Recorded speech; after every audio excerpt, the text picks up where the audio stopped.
ओम शांति। मुरली शुरू करने से पहले रोज की तरह हम थोड़ा मेडिटेशन करेंगे, शिव बाबा को याद करेंगे और शिव बाबा हमारे सुप्रीम टीचर, उनका आह्वान करेंगे। बाबा की प्रेजेंस को अनुभव करें, महसूस करें कि शिव बाबा परम धाम छोड़कर ब्रह्मा बाबा के सूक्ष्म शरीर में प्रवेश कर हमारे पास आ गए हैं। बिल्कुल सामने है बाबा और हमें बहुत प्यार भरी दृष्टि दे रहे हैं। बाबा के ज्ञान को ऐसे सुने जैसे बाबा हमसे ही बात कर रहे हैं, हमें समझा रहे हैं। ज्ञान को अनुभव करना है, क्योंकि बाबा का ज्ञान सिर्फ सुनना नहीं है ना? इसका मंथन करके जीवन में धारण करना है, ज्ञान स्वरूप बनना है। तो आज के बाबा के महावाक्य, तारीख है 20 अगस्त 2025 और आज की मुरली का सार है, मीठे बच्चे श्रीमत पर चल, सबको मुक्ति जीवन मुक्ति पाने का रास्ता बताओ, सारा दिन यही धंधा करते रहो। तो सार तो सीधा है, श्रीमत पर चलो और सेवा करो। जी बिल्कुल। सेवा पर बहुत जोर है। और मुरली में आज बाबा ने कुछ बहुत ही सूक्ष्म गहरी बातें समझाई हैं, है ना? खासकर त्रिमूर्ति और रचना के बारे में। हाँ, बहुत महत्वपूर्ण पॉइंट्स हैं। मुरली में प्रश्न भी है इसी पर कि बाप ने कौन सी सूक्ष्म बातें सुनाई हैं जो बहुत समझने की है। हाँ, तो क्या है वो बातें जिन पर बाबा ध्यान खिंचवा रहे हैं? देखिए, पहली सूक्ष्म बात जो बाबा ने स्पष्ट की वो है सतयुग को लेकर। सतयुग अमरलोक है। अमरलोक। हाँ। वहां आत्मा शरीर तो बदलती है, पर जैसे यहाँ मृत्यु का शोक होता है, दुख होता है, वैसा नहीं। जीर्ण शरीर छोड़ा, नया लिया। तो मृत्यु का नाम निशान नहीं? नहीं, इसलिए वो मृत्यु लोक नहीं है। ये समझना बहुत जरूरी है। अच्छा, मतलब अमरलोक का अर्थ ये नहीं कि शरीर अमर है, हाँ, बल्कि वो आत्मिक स्थिति और सुख की अवस्था है। बिल्कुल, दुख से मुक्ति। और दूसरी जो बहुत गहरी बात है वो है त्रिमूर्ति और रचना के बारे में। हाँ, इसमें अक्सर थोड़ी गलतफहमी हो जाती है। हाँ, होती है। बाबा स्पष्ट करते हैं कि त्रिमूर्ति शिव कहना है, त्रिमूर्ति ब्रह्मा नहीं। अच्छा, ये पॉइंट बहुत क्लियर किया बाबा ने। जी, क्योंकि शिव बाबा की रचना वो बेहद की है, मतलब सभी आत्माएं, सारी आत्माएं शिव बाबा की रचना है। और इस समय संगम पर जो ब्रह्मा द्वारा रचना होती है वो हम ब्राह्मणों की है। सिर्फ ब्राह्मणों की? हाँ, जो अभी पुरुषार्थ करके भविष्य में देवता बनेंगे। तो ये हद की रचना हुई स्वर्ग स्थापना के लिए। हाँ, ये त्रिमूर्ति शिव भगवानुवाच वाला जो है, अक्सर मैंने सुना है लोग या तो त्रिमूर्ति ब्रह्मा कह देते हैं या फिर शिव और शंकर को मिला देते हैं। बिल्कुल बिल्कुल, यही भ्रम बाबा मुरली में दूर करते हैं। कहते हैं ब्रह्मा विष्णु शंकर ये शिव की रचना है। शिव परमात्मा है, रचयिता। वो ब्रह्मा द्वारा स्थापना कराते हैं, विष्णु द्वारा पालना होती है सतयुग में, और शंकर के लिए जो कहते हैं ना आंख खोलने से विनाश, हाँ, वो कहानियों में आता है। वो सब बाबा कहते हैं मनुष्य मत है। असल में शिव बाबा ही पुरानी दुनिया का परिवर्तन कर नई दुनिया स्थापन करते हैं। ब्रह्मा तो माध्यम है, शिव बाबा के बच्चे हैं। अच्छा। तो इसीलिए एक बेहद का बाप है शिव और एक हद का पिता है प्रजापिता ब्रह्मा। समझ गया। और ये जो रचना का अंतर बताया आपने, शिव की बेहद की रचना यानी सारी आत्माएं, हाँ। और ब्रह्मा की हद की यानी ब्राह्मण, इसका हमारे पुरुषार्थ से क्या कनेक्शन है? गहरा कनेक्शन है। देखिए, शिव बाबा बेहद के बाप हैं, तो वो सभी आत्माओं का कल्याण करते हैं, सबके लिए। हाँ, सबके लिए। लेकिन ब्रह्मा द्वारा वो स्वर्ग की स्थापना करते हैं, और स्वर्ग में कौन जाता है? वही जो पुरुषार्थ करते हैं, ब्राह्मण आत्माएं। बिल्कुल, जो इस समय श्रीमत पर चलकर पुरुषार्थ कर रहे हैं पावन बनने का, उनको मिलती है जीवन मुक्ति, मतलब स्वर्ग का सुख। बाकी सब आत्माएं वो अपना हिसाब किताब चुकतू करके मुक्ति धाम चली जाती हैं, उनको जीवन मुक्ति नहीं मिलती। ओहो, अच्छा, तो मतलब मेहनत करने वालों को जीवन मुक्ति, स्वर्ग का राज्य, हाँ, और बाकी हिसाब चुकतू करके सिर्फ मुक्ति। ये कि तुम बच्चे पुरुषार्थ से अपना पद बनाते हो, बाकी आत्माएं तो जैसे हिसाब चुकतू करके चली जाएंगी, जैसे क्यामत का समय होता है ना, उन्हें ये पुरुषार्थ करने का मौका नहीं मिलता। इसीलिए बाबा कहते हैं इन सूक्ष्म बातों पर विचार करो, मंथन करो, यही बुद्धि के लिए भोजन है। सही बात है। तो सिर्फ सुनना नहीं, बल्कि गहराई में जाकर समझना। जी बिल्कुल। और फिर उस समझ को, उस श्रीमत को जीवन में लाना। जी। और दूसरों को भी रास्ता दिखाना। जी। यही इस मुरली का जैसे निचोड़ है। हाँ, त्रिमूर्ति का सही अर्थ, शिव बाबा की बेहद की रचना, उनकी बेहद की सेवा, और फिर प्रजापिता ब्रह्मा और हमारी हद की रचना और पाठ, ये सब समझकर श्रीमत पर चलना। इसी से हम मुक्ति और जीवन मुक्ति दोनों के वर्षे के अधिकारी बनते हैं। ज्ञान को धारण करना ही मुख्य बात। तो आज की हमारी इस चर्चा में हम मुरली के अगले हिस्से को थोड़ा और समझने की कोशिश करेंगे। जी बिल्कुल। शिव बाबा ने मुरली में क्या कहा है, खास तौर पर मुक्ति, जीवन मुक्ति और ये जो यात्रा है खुद को आत्मा समझकर पिता को याद करने की, उस पर ध्यान देंगे। हाँ, ये बहुत महत्वपूर्ण पहलू हैं मुरली के। ठीक है, तो चलिए शुरू करते हैं। शिव बाबा ये बताते हैं कि भाई ब्राह्मण बनकर मतलब श्रीमत पर चलकर सेवा करने से ही मुक्ति और जीवन मुक्ति मिल सकती है। हाँ, गोया चाबियां हाथ में दे दी है बाबा ने। बिल्कुल। और ये भी दिलचस्प है कि मुरली में इशारा मिलता है कि कौन मुक्ति में जाएगा, कौन जीवन मुक्ति में। अच्छा, जैसे कोई मान लीजिए अनाज का व्यापारी है, तो सारा दिन उसकी बुद्धि कहाँ रहेगी, अपने धंधे में। है ना? हाँ, उसी में लगी रहेगी। तो वैसे ही बाबा कहते हैं ब्राह्मणों का धंधा है रचना के आदि मध्य अंत को जानना और फिर दूसरों को रास्ता बताना। ये बात बहुत अहम है। यहाँ आत्मा की अविनाशिता का जिक्र आता है। हाँ, शिव बाबा ने मुरली में साफ किया है कि आत्मा एक शरीर छोड़कर दूसरा लेती है अपना पार्ट बजाने के लिए। वो मरती नहीं है। अच्छा। तो ये जो मृत्युलोक और अमरलोक का फर्क है ना, वो यहीं से स्पष्ट होता है। अमरलोक में मृत्यु नहीं होती, आत्मा बस चोला बदलती है। ये बातें देखिए बहुत सूक्ष्म है, ऊपरी तौर पर जानने की नहीं बल्कि गहराई से समझने की है। कोई थोक ज्ञान नहीं है ये। हाँ बिल्कुल। और इसे समझाने के लिए एक मिसाल भी दी है, जैसे शादी में रिजगारी यानी छोटा मोटा सामान देते हैं ना, हाँ। या फिर कोई मुट्ठा मतलब कोई बड़ी चीज थोक में दे देता है जी। तो वैसे ही शिव बाबा जिन्हें यहाँ वर कहा है, वो हम बच्चों को यानी आत्माओं को श्रृंगार करके विश्व की बादशाही का मुट्ठा देते हैं। अरे वाह, मतलब पूरी दुनिया की मालकी। हाँ, पूरी दुनिया की मालकी। लेकिन सबसे मुख्य बात जो मुरली में बार बार आती है वो है याद। याद, हाँ, ये तो केंद्र में है। ज्ञान समझना तो शायद फिर भी थोड़ा सहज लगे कि हाँ एक परमात्मा को याद करना है, पर ये याद ही है जो बाबा कहते हैं झट से खिसक जाती है, फिसल जाती है। बिल्कुल। बाबा तो यहां तक कहते हैं कि याद अक्षर बोलो, योग अक्षर भी ठीक नहीं है इस संदर्भ में। अच्छा, याद पर ही जोर है। हाँ, जैसे एक टीचर को अपने स्टूडेंट्स याद रहते हैं ना सहज ही, जी बस वैसे ही हमें उस सुप्रीम सोल बाप को याद करना है, उससे ही पवित्रता आएगी। बिल्कुल सही। और देखिए दुनिया में गुरु लोग क्या करते हैं, शास्त्र सुनाएंगे, कोई मंत्र दे देंगे। हाँ, तरह तरह के मंत्र। पर बाबा का मंत्र बस एक है, मन मना भव। मन मना भव मतलब अपने मन को मुझ एक में लगाओ, और इसका परिणाम क्या, मध्याजी भव। मध्याजी भव यानी तुम सृष्टि के सुख वाले हिस्से के सत्युग त्रेता के मालिक बनोगे। इस याद से राजा रानी बनते हैं, सिर्फ प्रजा नहीं। अच्छा, राजा रानी पद मिलता है इससे जी। और यहीं पर देखिए त्रिमूर्ति शिव की एक बहुत अनोखी बात आती है। हाँ, ये त्रिमूर्ति वाला कॉन्सेप्ट थोड़ा अलग है ना यहाँ। बहुत अलग है। ये वो ब्रह्मा विष्णु महेश वाली त्रिमूर्ति नहीं है जो आमतौर पर जानी जाती है।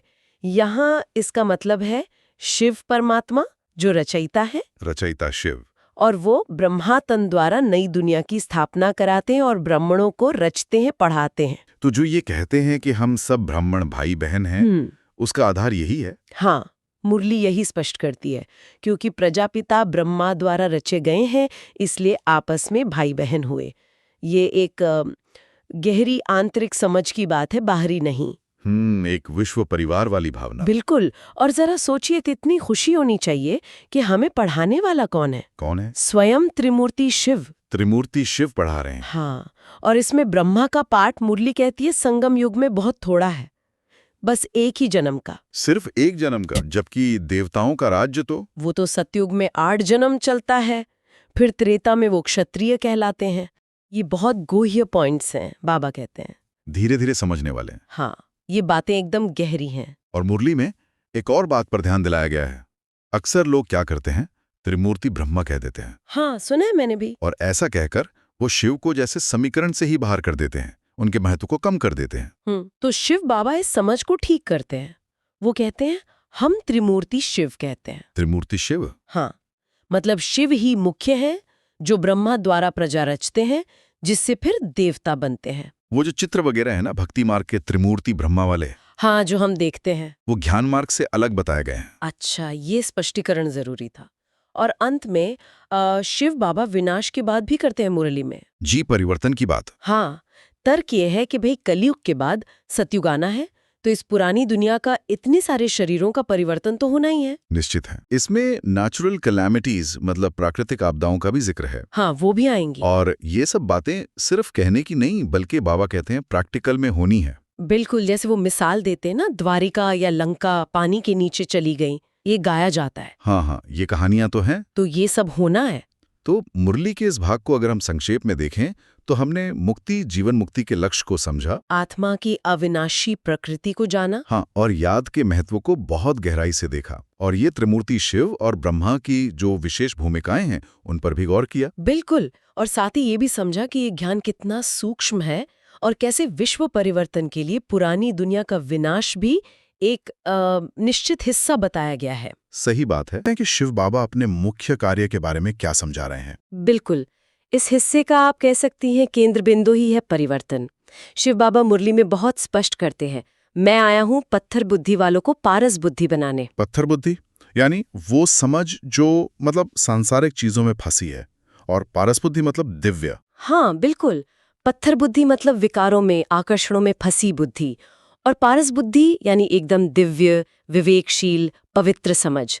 और ये देखिए, सीधा जुड़ता है भक्तों की पुकार से, हे पतित पावन आओ। अच्छा, तो ये जो पुकार है पतित पावन, ये सिर्फ एक क्या कहते हैं धार्मिक पुकार नहीं है। मुरली के अनुसार ये तो युग परिवर्तन के चक्र से जुड़ी हुई है, मतलब लोग अनजाने में पुकार रहे हैं। हाँ बिल्कुल, वो ये नहीं समझ रहे कि पतित दुनिया यानी कलयुग के बाद पावन दुनिया सतयुग का आना तो निश्चित है। और बाबा कहते हैं इसी निश्चितता की समझ से बच्चों में, मतलब जो इस ज्ञान मार्ग पर चल रहे हैं, उनमें अपार खुशी होनी चाहिए। खुशी जैसे जैसे कोई इम्तिहान पास करके सोचता है। हाँ, जैसे कोई छात्र है, पढ़ाई पूरी की, सोचता है अब अच्छी कमाई होगी, घर बनेगा, सुख मिलेगा। वैसे ही बाबा कहते हैं कि इस ज्ञान मार्ग पर चलना ही वो सच्ची कमाई है। सच्ची कमाई, ये बात दिलचस्प है। ये दुनियावी कमाई से अलग कैसे है, और मुरली इसके फल के बारे में क्या बताती है? ये कमाई है आत्मा में दिव्य गुणों को भरना, पवित्रता का संचय करना। इसका फल कोई स्थूल धन दौलत नहीं, बल्कि स्वर्ग, सतयुग का राज्य भाग्य है। अच्छा, मुरली में सोमनाथ मंदिर का उदाहरण आता है ना, कल्पना करें कितना भव्य रहा होगा। हाँ सच में। और बाबा तो इशारा करते हैं कि शायद एक नहीं कई ऐसे मंदिर थे, करीब 2500 साल पूजा चली होगी, फिर वो लूटे गए। तो ये सिर्फ इतिहास नहीं है, ये उस स्वर्णिम युग की समृद्धि, उसकी पवित्रता का प्रमाण है, जो इसी सच्ची कमाई का नतीजा था। प्रैक्टिकल तरीका, सिर्फ सच्ची कमाई सोच लेना काफी है? नहीं, सोचने के साथ कर्म भी तो चाहिए ना। मुरली में जो मुख्य तरीका बताया गया है वो है याद, शिव बाबा का निरंतर स्मरण। याद। हाँ, बाबा समझाते हैं कि इसी याद की अग्नि में आत्मा के जो विकार हैं, जो कमजोरियां हैं, वो भस्म होती हैं, आत्मा पवित्र बनती है। और यही पवित्रता गोल्डन एज, सतयुग में जाने का आधार है। लेकिन बाबा एक तरफ सेकंड में जीवन मुक्ति की बात भी तो करते हैं, और फिर दूसरी तरफ ये निरंतर याद, मेहनत, ये थोड़ा क्या कहूँ विरोधाभासी नहीं लगता? हाँ, ये सवाल उठता है, बहुत महत्वपूर्ण उठता है ये। देखिए, मुरली से स्पष्ट करती है, सेकंड में जीवन मुक्ति का अर्थ है वो निर्णय का सेकंड, वो संकल्प का क्षण, जब आत्मा निश्चय करती है, हाँ मुझे ये चाहिए, मुक्ति भी, जीवन मुक्ति भी, और मैं इस रास्ते पर चलूंगी। अच्छा, तो वो एक डिसीजन पॉइंट है। बिल्कुल, वो निश्चय का सेकंड है, लेकिन उस स्थिति को पाना, उस लक्ष्य तक पहुंचना, उसमें निरंतर पुरुषार्थ यानी मेहनत लगती है। ये अपने आप नहीं होता। बाबा कहते हैं जो यथार्थ बच्चे बनेंगे, मतलब जो शिक्षाओं को जीवन में उतारेंगे, उन्हें ही ये प्राप्ति होगी। तो ये मेहनत है मुक्तिधाम जाने के लिए और फिर सतयुग में आने के लिए, और इसमें बाबा की याद में टिके रहना वो सबसे अहम अभ्यास है। तो ये याद सिर्फ मतलब मन में दोहराना नहीं है, ये एक एक्टिव प्रोसेस है जिससे आत्मा बदलती है। बिल्कुल सही पकड़ा आपने। बाबा इसे कहते हैं बुद्धि को रिफाइन करना। रिफाइन करना। हाँ, उसे और पैना बनाना और दिव्य बनाना, ताकि वो सच और झूठ को परख सके। बाबा कहते भी हैं कि वो बच्चों को बहुत बहुत गुह्य यानी गहरे राज समझाते हैं। और ये गुह्य राज क्या है? कोई बहुत जटिल जानकारी है या? मुढ़ी के हिसाब से देखें तो ये सिर्फ इन्फॉर्मेशन नहीं है, ये स्वयं की आत्मा की परमात्मा की और ये जो पूरा सृष्टि चक्र है उसकी गहरी समझ है। बुद्धि का ये रिफाइनमेंट ही आत्मा को सही निर्णय लेने की शक्ति देता है, ताकि वो इस पुराने चक्र के अंत को पार करके नए चक्र की शुरुआत के लिए तैयार हो सके। समझ गया। एक तरह से दिव्य विवेक का विकास। बिल्कुल। तो ये बुद्धि का रिफाइन होना और गहरे राज समझना, ये एक लगातार चलने वाली प्रक्रिया है। और मुख्य रूप से हम ये समझने की कोशिश करेंगे कि आत्म अभिमानी और देह अभिमानी अवस्था, इसमें क्या फर्क है। सही। और सतयुग का जीवन कैसा होता है उसकी भी बात है। तो चलिए इसको थोड़ा और समझते हैं। हाँ, और ये समझना भी जरूरी है, जैसा शिव बाबा ने मुरली में कहा भी है कि ये ज्ञान ना धीरे धीरे ही स्पष्ट होता है। हाँ, एकदम से नहीं। हाँ, समझ समय के साथ बनती है। सही। जैसे मुरली में ये बात आई कि आत्मा और परमात्मा दोनों का स्वरूप मतलब कैसा है। बिंदी स्वरूप। हाँ, बिंदी स्वरूप, एकदम सूक्ष्म ज्योति बिंदु। पर ये ज्ञान शुरू में क्यों नहीं दिया गया, ये सवाल उठता है। हाँ, तो शिव बाबा ने मुरली में इशारा किया है कि शायद पहले बुद्धि उतनी तैयार नहीं थी, उतनी सूक्ष्म नहीं थी। अच्छा। कि वो इस निराकार स्वरूप को मतलब ठीक से समझ पाएं। स्वरूप की ये जो सूक्ष्मता है, ये असल में गहरे आत्मचिंतन की तरफ ले जाती है।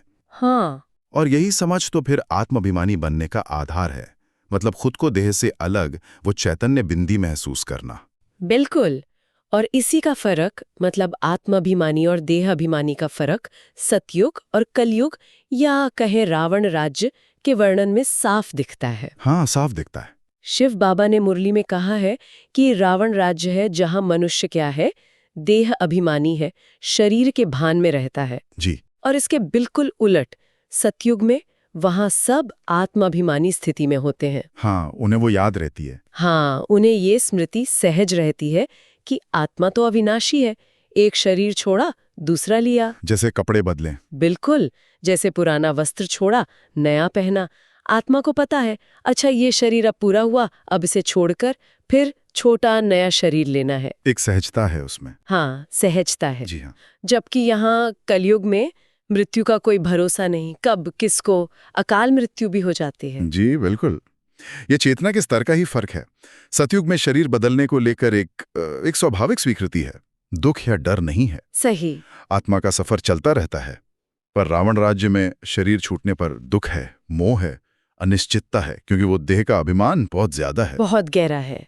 अच्छा, आगे मुरली में बाबा कुछ और शिक्षाएं भी देते हैं, जैसे बाप से वर्षा लेने की खुशी। हाँ, वर्षा। यहाँ वर्षा मतलब वो ज्ञान और गुणों की विरासत जो परमात्मा से मिलती है, उसकी अंदरूनी खुशी पर जोर है। जी हाँ। और शायद इसीलिए गंधर्व विवाह जैसी बातों को कमजोरी कहा गया है।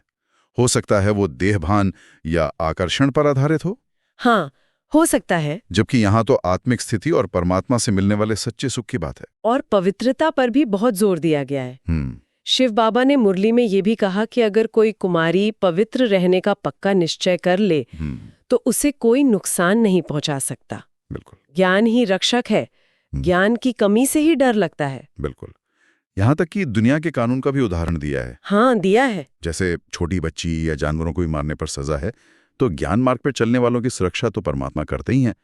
ये पवित्रता और अहिंसा के मूल्यों को पक्का करता है। और ज्ञान को एक कवच जैसा बताया है। हाँ, एक अभेद्य कवच। अच्छा, फिर जीवन निर्वाह और खान पान पर भी बात हुई है। जी।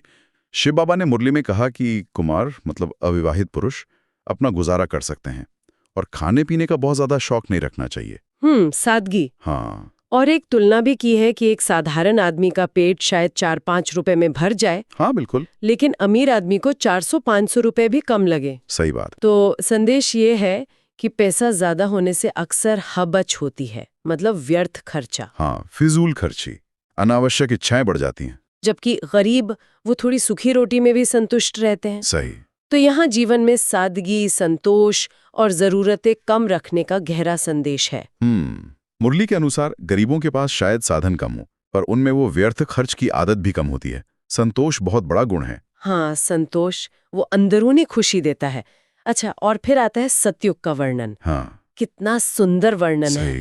हाँ, बहुत सुंदर। मुरली में बताया है कि वहाँ बेहद की बादशाही होगी, बेहद का सुख, कोई बीमारी नहीं, कोई बीमारी नहीं, पूरी हेल्थ, वेल्थ, हैप्पीनेस। हाँ। बुढ़ापा भी सुखद होगा। अच्छा। शरीर में तकलीफ नहीं। और प्रजा भी उतनी ही सुखी। हाँ, प्रजा भी सुखी। ये एक आदर्श दुनिया की तस्वीर है जो प्रेरणा देती है पुरुषार्थ के लिए। बिल्कुल। लेकिन साथ ही शिव बाबा ने मुरली में एक चेतावनी भी दी है हाँ, वो भी जरूरी है। कि सिर्फ प्रजा बनने का लक्ष्य मत रखो, जैसे यहाँ के भील या आदिवासी प्रजा का जीवन जीते हैं वैसा नहीं। हाँ, लक्ष्य ऊंचा रखो। बाबा कहते हैं सूर्यवंशी लक्ष्मी नारायण जैसा पद पाना है। हाँ, तो फिर वैसा पुरुषार्थ भी करना होगा, वैसा आत्मिक प्रयास। बिल्कुल, सिर्फ सोचने से या इच्छा करने से नहीं होगा। सही। ज्ञान को जीवन में उतारना पड़ेगा, आत्माभिमानी स्थिति में टिकना होगा, पवित्रता, सादगी, ये सब अपनाना होगा। पुरुषार्थ से ही प्राप्ति है। तो मीठे मीठे सिकेले दे बच्चों प्रति मात पिता बाप दादा का याद प्यार और गुड मॉर्निंग। रूहानी बाप की रूहानी बच्चों को नमस्ते। और फिर बच्चों का भी जवाब आता है दिल से। हाँ, हम रूहानी बच्चों की रूहानी मात पिता बाप दादा को याद प्यार और गुड मॉर्निंग और नमस्ते। ये रोज का कितना प्यारा कनेक्शन है। शुक्रिया बाबा। अच्छा, तो अब आते हैं धारणा के लिए जो मुख्य सार होता है। पहला बिंदु क्या कहता है? ये बस एक रूल जैसा नहीं लगता, इसमें कुछ गहरी समझ है ना? हाँ, बिल्कुल।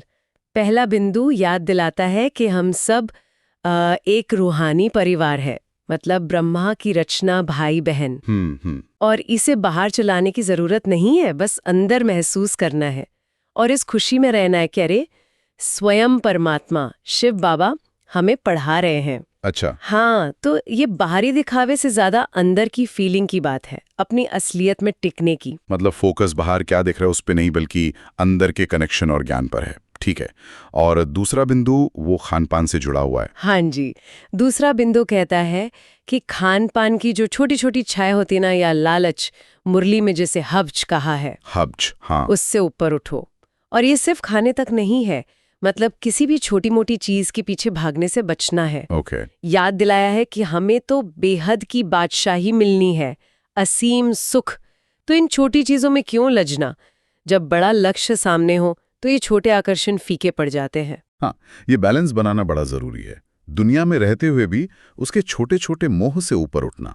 और शायद इसी से जुड़ा हुआ आज का वरदान भी है। जी बिल्कुल। अनेक प्रकार की प्रवृत्ति से निवृत्त होने वाले नष्टो मोहा स्मृति स्वरूप भव। इसमें ये प्रवृत्ति और नष्टो मोहा, इनका क्या मतलब है यहाँ? हाँ, ये बहुत गहरा है। प्रवृत्ति का मतलब यहाँ सिर्फ दुनियादारी नहीं है, कई लेवल पर है ये। जैसे अपने स्व की प्रवृत्ति, मतलब हमारा अहंकार। अच्छा, मैंपन। हाँ, मैंपन। फिर दैवी परिवार की जिम्मेदारियां हैं, सेवा का काम है, यहाँ तक कि छोटी मोटी प्राप्तियों की इच्छा। इन सब से निवृत्त होना, यानी नष्टो मोहा बनना। नष्टो मोहा मतलब मोह से मुक्त, अनासक्त। बिल्कुल, मोह से मुक्त, डिटैच्ड। ये वैराग्य नहीं है कि सब छोड़ दिया, बल्कि अटैचमेंट से परे होकर जिम्मेदारी निभाना। और ये स्थिति आती है स्मृति स्वरूप बनने से, मतलब बाबा के स्नेह और अपनी असली पहचान की याद में टिकने से। तो ये जो मैंपन है कि ये मेरा शरीर, मेरा काम, मेरी अचीवमेंट, इस भाव को खत्म करना ही नष्टो मोहा है। सही पकड़ा। जब मैं और मेरा का भाव मिटता है, तभी मोह नष्ट होता है। और ऐसे बच्चे ही फिर दीर्घकाल के पुरुषार्थी बनते हैं, मतलब लंबे समय तक बिना थके अपने लक्ष्य की तरफ बढ़ते रहते हैं। ये गहरी स्टेज है। और आज का स्लोगन भी कुछ इसी तरह की बात कर रहा है ना? न्यारेपन की। हाँ जी, स्लोगन है कमल फूल समान न्यारे रहो तो प्रभु का प्यार मिलता रहेगा। कमल का फूल? हाँ, जैसे कमल कीचड़ में रहता है पर उससे बिल्कुल अलग, बिल्कुल साफ रहता है। सही। वैसे ही संसार में रहते हुए, सब करते हुए भी मन से उसके नेगेटिव असर और अटैचमेंट से न्यारे रहना है, अछूते। ऐसी पवित्र और न्यारी स्थिति ही भगवान के सच्चे प्यार को खींचती है। वाह, मतलब जुड़े भी रहो और न्यारे भी रहो। कमाल है। अच्छा, अब बात करते हैं अव्यक्त इशारों की। ये सहज योगी बनने पर फोकस करते हैं। जी, ये इशारे उनके लिए हैं जो परमात्मा के प्यार का गहरा अनुभव करते हैं। मुरली में उन्हें नंबर 1 परवाने कहा गया है। परवाने, जैसे पतंगा। हाँ, जैसे पतंगा। क्षमा यानी लौ के प्यार में सब भूल जाता है ना, वैसे ही ये आत्माएं बाबा के प्यार में इतनी खो जाती हैं कि उन्हें फिर देह भान, दिन है या रात है, भूख प्यास, सुख सुविधाएं, आराम, इन बाहरी चीजों का कोई आधार नहीं रहता। वो बस परमात्मा रूपी क्षमा के लव में, मतलब प्रेम में, याद में ही मगन रहते हैं। एकदम बिल्कुल लवलीन। वो लगातार उस डिवाइन लव और लाइट में डूबे रहते हैं और धीरे धीरे खुद भी लाइट माइट स्वरूप बन जाते हैं। लाइट माइट स्वरूप मतलब ज्ञान के प्रकाश और परमात्मा की शक्तियों से भरपूर। हाँ जी, ये मतलब सरेंडर की एक बहुत ऊंची स्टेज है। ये वाकई एक बहुत ऊंचा लक्ष्य है। चलिए अब एक छोटा सा अनुभव करते हैं, जैसा मुरली में इशारा मिलता है, ताकि इन बातों को थोड़ा महसूस कर सकें। जरूर। चलिए अनुभव करें। 1 सेकंड। शिव बाबा का वरदानी हाथ मेरे सिर पर है। बाबा के हाथ से शक्तियों की लाइट किरणें निकल रही हैं और मुझ आत्मा में समा रही हैं। इन शक्ति की किरणों से मैं आत्मा चार्ज हो रही हूं, शक्तिशाली बन रही हूं। मेरा मन शांत हो रहा है। ओम शांति। ये छोटा सा अभ्यास भी अगर दिन में कई बार करें ना, तो मन को बहुत शक्ति मिलती है और मुरली की बातें सिर्फ सुनने की नहीं रहती, जीवन में आने लगती हैं। हाँ, ये सिर्फ एक सोचने की बात नहीं, बल्कि आत्मा को परमात्मा से जोड़ने का तरीका है। जी। तो आज मुरली के इस अंतिम भाग से हमने समझा कि अंदर की खुशी, दुनिया की चीजों से न्यारापन, कमल जैसी पवित्रता और भगवान के प्यार का लगातार अनुभव, ये सब लक्ष्य भी हैं और यात्रा भी। बिल्कुल। सार यही है कि ये बातें रोज की जिंदगी में हर सिचुएशन में अपनाने के लिए है। अपनी अंदर की स्थिति को मजबूत रखना ही सब कुछ है। और शायद सोचने वाली बात यही है कि ये जो गहरी अवस्थाएं हैं, नष्टोमोह होना या कमल जैसा न्यारापन, इन्हें हम अपनी भागदौड़ वाली जिंदगी की छोटी छोटी बातों में कैसे ला सकते हैं। खैर, ओम शांति। ओम शांति।